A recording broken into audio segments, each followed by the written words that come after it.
Welcome to the test pressings issue of selling Hobson by sound or by the pound. That's actually pretty. Maybe that was a Freudian slip. Selling Hobson by the pound, or it could be selling Hobson by the sound.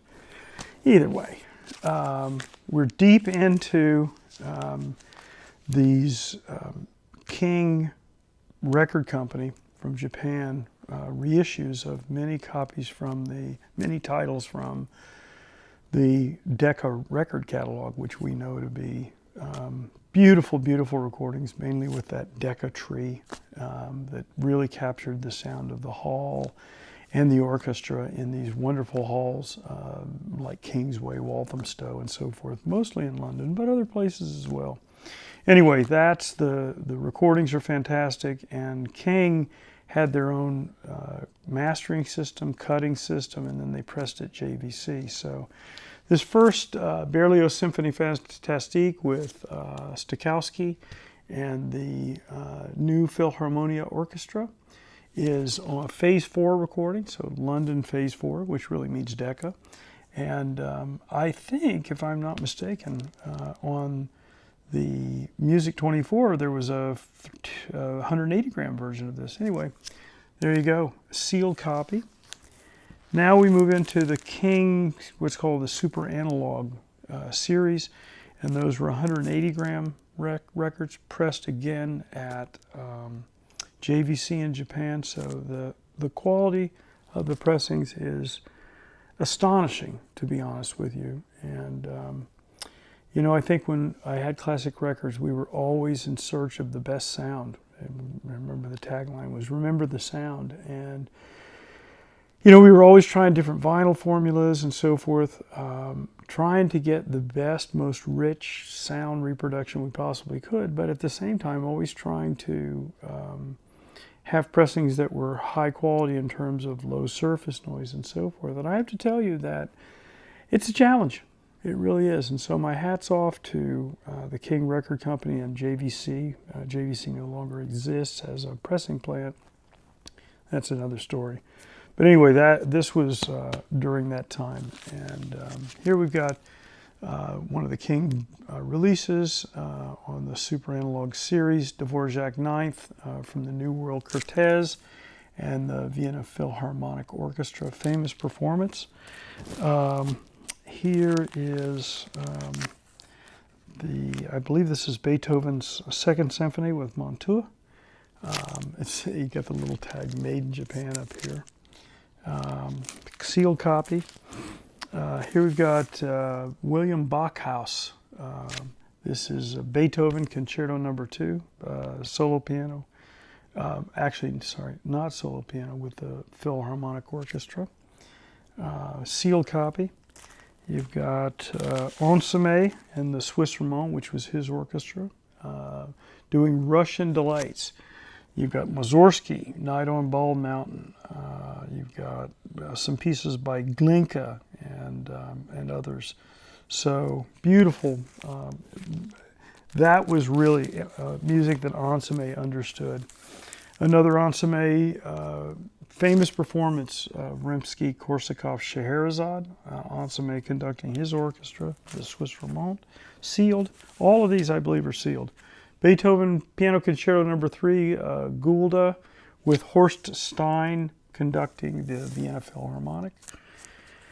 And then we got William Bachhaus, Bach Recital. He's doing English Suite No. 6, Prelude and Fugue in G, major, and let's see, French Suite No. 5 in G. Bachhaus on piano, recorded October of 1956. Oh my goodness, that's amazing. Another Warhorse, Respighi. This is with Lauren Moselle and let's see, what orchestra is this? Cleveland, I think. Yeah, Moselle was at Cleveland. So, yeah, there you go. Sealed copy of that. Here we've got Mussorgsky Pictures in the Exhibition, Ensame, famous performance. Mozart Symphony 41 and 40, Carillon, and the Vienna Philharmonic. Got Haydn Symphony number 94. And this is with actually 94 and Symphony number 100, which is the military. The 94 is the so-called surprise symphony of Haydn. Antal Dorati of Mercury Living Presence fame, conducting the Philharmonia Hungaria. Beethoven Ninth. This is a famous performance with Hans Schmidt Ichersten, Vienna Philharmonic. Joan Sutherland singing soprano, Marilyn Horne mezzo-soprano. So this is, look at the intensity of Hans's face on the back. Anyway, sealed copy. We got Bruckner number 3, Carl Bohm, Vienna Philharmonic. See, does it say the recording date? No, it doesn't say the record. Oh, yes, it does, actually. Sorry, recorded December 21st to the 23rd, 1970 in Vienna. So there you go. That's one of the things I like about these King records is quite often they add a little bit of information on the back. So they look at this from a different standpoint than Classic did. They put these wonderful records, these wonderful recordings out through this great mastering system, incredible cutting system, and then they press these great copies. They weren't as much about faithfully reproducing the artwork as, I mean, quite often they use the same artwork that Decca did, but it wasn't exact, and often on the backs of these, obviously, things like that, where you would normally have the liner notes, they instead put information, in this case in English. Once they got to the super analog level, they started putting things on the back in English as well. And but then inside they've got really nice inserts, that give the original liner notes, most often in Japanese, by the way. But in any event, here is Mozart number 35, the Hafner and Schubert Symphony number 8, so-called unfinished symphony. And this is with the Vienna Philharmonic. And yeah, beautiful picture, actually, on the front cover. Okay, Stravinsky, Ensemble conducting Stravinsky, The Soldier's Tale, which is a concert suite, and then Symphony in 3 movements, both again by Stravinsky, the composer. Remember, Stravinsky was also a conductor, so he composed these pieces. And Ensemble and the Swiss Ramon, sealed. Mahler Third, Zubin Mehta, Los Angeles Philharmonic, famous recording, very dynamic. California Boys Choir and members of the Los Angeles Master Chorale. This was recorded at Royce Hall, UCLA, and it was recorded in 1978. James Locke was the engineer. Fantastic recording. Here we got Stokowski, and what is he doing? He's doing Bach transcriptions with the Czech Philharmonic. Oh, this is a nice record. I remember this. Sealed. And to round out this week, we've got a couple of leftover things that are beautiful. This is an alto high-fidelity reissue from the original master tapes at EMI Abbey Road Studios, London, pressed at Palace Pressing in Germany, unplayed. This is Falla, Manuel de Falla, Nights in the Gardens of Spain, and Harpsichord Concerto, Paris Conservatory Orchestra. Actually, I'm sorry, on the Harpsichord Concerto, I recall, de Burgos is conducting both of these.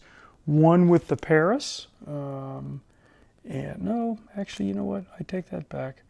They're both with the Paris Conservatory Orchestra. This was originally ASD 545, impossibly rare as an original pressing, but these alto reissues were really, really wonderful. We distribute them as Classic Records in the United States. Here's another alto reissue.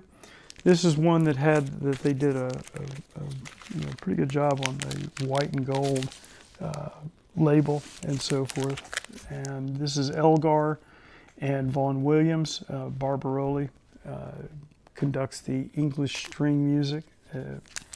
And then finally, the last thing that we have is Larry McNeely. And this is one of those Sheffield Lab recordings, direct to disc.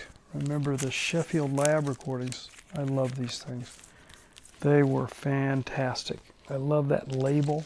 And remember that this label was owned by Lincoln Mayorga and the late Doug Sachs of the Mastering Lab. And so here you go. He's got Jeff Levin and Jack Skinner playing along with him. That's the three of them on the cover with somebody's dog. But there we go. Good luck.